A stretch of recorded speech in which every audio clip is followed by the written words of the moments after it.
નમસ્કાર ખેડૂત મિત્રો, હું રાજ ભાખર પીએ ઇન્ડસ્ટ્રી તરફથી બધા દર્શક મિત્રોનું હાર્દિક સ્વાગત કરું છું. આજે આપણે પાળિયાદ ગામમાં જે બોટાદ તાલુકામાં આવ્યું છે ત્યાં આવ્યા છીએ. ત્યાં ખેડૂત મિત્રએ શાકભાજીનું વાવેતર કર્યું છે. તો સૌથી પહેલાં ખેડૂત મિત્રનો પરિચય લઈએ. તમારું નામ બોલજો ને. ઘનશ્યામભાઈ ચતુરભાઈ. ગામ, મોબાઈલ નંબર. પાળિયાદ.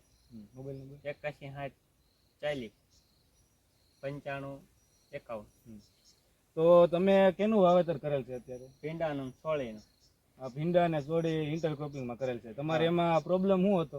એમાં લીલા ચૂસ્યાનો ને મસીનો ને પ્રોબ્લેમ હતો. લીલા ચૂસ્યા અને મચ્છીમાં થ્રીપ્સનો પ્રોબ્લેમ હતો. ત્રીસનો પ્રોબ્લેમ હતો. તો એના માટે તમે શું ઉપયોગ કર્યો હતો? ચૂસ્યામાં આનો ઉપયોગ કર્યો હતો. આપણે આ કિફન આવે છે એનો ઉપયોગ કર્યો હતો ચૂસ્યા માટે, અને ભેગું તમે આ ફૂગનાશકમાં નાખ્યો હતો. તો આ કિફનનો ઉપયોગ કર્યા પછી તમને ચૂસ્યામાં કેવું રિઝલ્ટ મળ્યું? ચૂસ્યાનો બુવાનું રિઝલ્ટ સારું મળ્યું છે. હા, એ ઉપયોગ કર્યા પછી તમે આ રેડી બધા ચૂસ્યા વ્યાજ બધા રેડ થઈ ગયું, ચૂસ્યા બધું થઈ ગયું ને અમે પોઈન્ટ નીકળી ગઈ.